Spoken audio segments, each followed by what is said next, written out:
I know as a judge I'm not supposed to show emotion. And in 22 years, I never have. This is one of the worst things I've ever seen in my life. In the chilling confines of a courtroom, the atmosphere crackles with an electric intensity as the judge delivers a sentence that will reverberate through the annals of criminal history. What happens when two minds, entwined in a sinister dance of malevolence, confront the reality of a life sentence? On December 19, 2017, agents from the FBI and the Cleveland Police Department located the corpse of Jordan, a little child who had been reported missing earlier in the month. Jordan was 5 years old. As a result of the congenital handicap he was born with, Jordan Rodriguez was unable to talk. In the course of their investigation into his disappearance, the police discovered his dead corpse inside of his own home. About 3 hours had passed by the time the FBI and the medical examiners discovered Jordan's corpse in the backyard after they had been digging there. The weak dead corpse of Jordan showed various symptoms of maltreatment, including fractured ribs, when it was examined by the authorities. After Jordan's mom's boyfriend's brother phoned the police to notify them about Jordan's location, the police decided to take their inquiry to a new level and investigate the residence of the missing youngster in order to find out more about what happened to him. The informant made the call to the police from Pakistan and indicated that his brother Christopher Rodriguez had contacted him from prison and informed him that he and his girlfriend Lissa Rodriguez had buried Jordan's corpse in the backyard of their house. Or I don't know if you could, basically it's kind of messed up the whole situation, but my brother told me something and I just can't sleep at night as far as, you know, what I don't know. I just kind of feel like I need to say something. Something for concerning the brother? Yeah, just what? I know. It sounds crazy, but no, what is where does he? He lives off of Detroit. What is so I don't know his direct address. Basically, he told me that something happened with one of the kids, and they didn't call the cops. And basically, him and his girlfriend buried the kid in the backyard.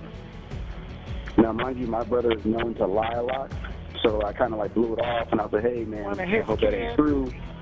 Christopher Rodriguez was the brother of the informant. Christopher Rodriguez is now doing time for the murder of Jordan. According to Christopher, he and Lissa made the decision to bury Jordan after discovering that he was unresponsive to their questions. Jordan was not seen alive again until the month of September, and the prosecution were under the impression that he had been brutally slain and buried around the 22nd of that month. Christopher Rodriguez was in the process of serving a term of 6 months in the Medina County Jail for failing to pay child support at the time that the inquiry was being conducted.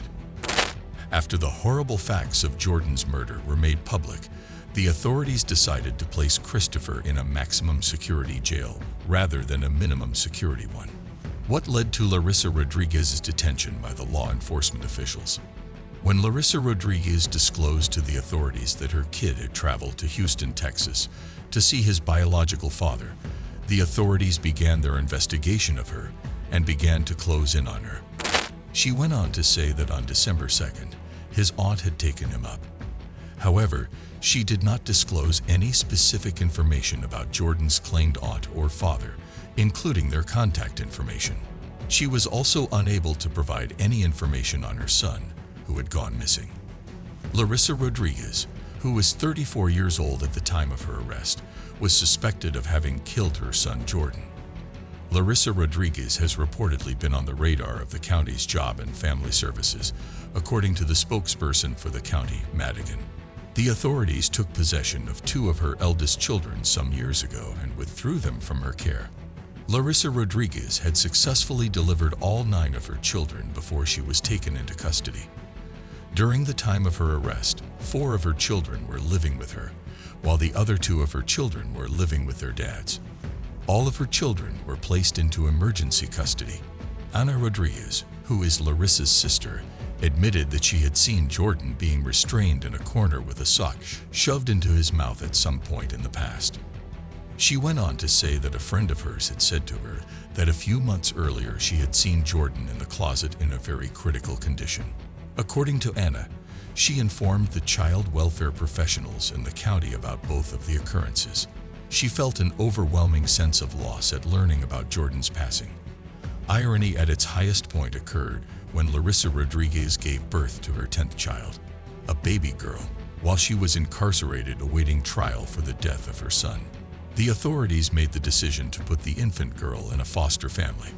The decision of Judge Nancy Margaret Russo of the Cuyahoga County Common Pleas Court to impose a sentence of 28 years in prison on Christopher Rodriguez was affirmed by a panel of 3 judges in the 8th District Court of Appeals. Christopher Rodriguez and Lissa Rodriguez, the boy's mother, entered guilty pleas to charges related to Jordan's murder. The counts included involuntary manslaughter, felony assault, endangering the welfare of a child, and gross abuse of a body. The pair were able to escape a trial for murder, which could have resulted in a sentence of life in prison as a result of the plea agreement that was reached with prosecutors. The couple's attorneys and the prosecutor have come to an agreement on the suggested punishment for both defendants, which is between 20 and 25 years in prison. In a hearing that took place immediately after the sentencing of Lissa Rodriguez, Russo decided not to follow the advice of the prosecutor and instead imposed a sentence of 25 years in prison on Christopher Rodriguez. After prosecutors showed her images of the boy's corpse, Judge Russo said it was the first time in her 22 years on the bench that she had shed tears. Russo broke down in tears. She addressed Christopher Rodriguez with the following words: "I don't know how you live with yourself." I know as a judge I'm not supposed to show emotion. And in 22 years, I never have. This is one of the worst things I've ever seen in my life. And I don't understand, Mr. Rodriguez, why you don't want to cleanse yourself and tell the truth about what happened here. And I hope someday you do. Whatever this child's life was supposed to be, you make sure it didn't happen. You and Lissa. I look at friends and family, people who are desperate to have children and want to have families, and you two have babies with no consideration.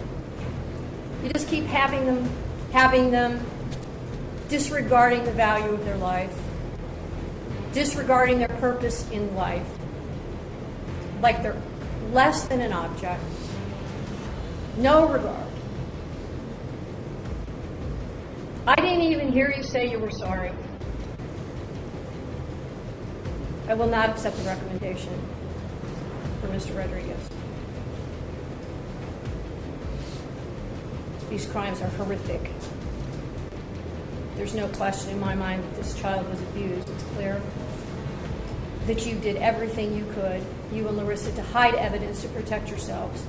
You had every opportunity at so many points to make a difference, to get help, to stop beating somebody, to call the police, to ask for help, to try to take him to the hospital.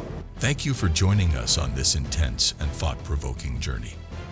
If you found value in these narratives, consider subscribing for more content that challenges the boundaries of understanding.